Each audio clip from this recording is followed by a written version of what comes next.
পুলিশের জন্য, র্যাবের জন্য এবং আনসারের জন্য তিনটা সিলেক্ট করা হয়েছে।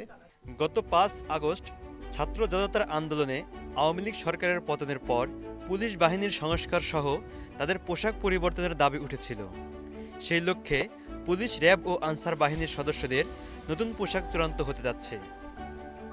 সোমবার স্বরাষ্ট্র মন্ত্রণালয়ের সম্মেলন কক্ষে আইন শৃঙ্খলা সংক্রান্ত উপদেষ্টা কমিটির সভায় এই পোশাক পরিবর্তনের চূড়ান্ত সিদ্ধান্ত নেওয়া হয়।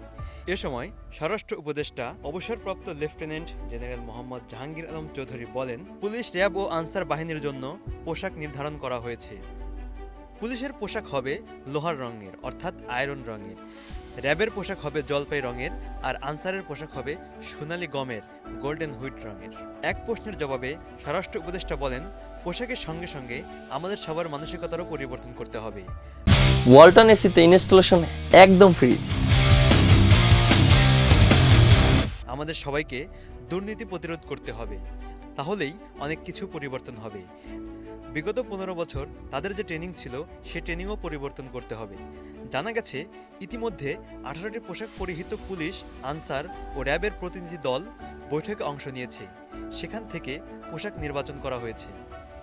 উল্লেখ্য, এর আগে গত 11 আগস্ট সাবেক স্বরাষ্ট্র উপদেষ্টা অবসরপ্রাপ্ত brigadier general M Shakawat Hossain জানিয়েছিলেন পুলিশের ইউনিফর্ম ও লোগো পরিবর্তনের কথা। মুসাদ্দিকুর রহমান, 21 টেলিভিশন।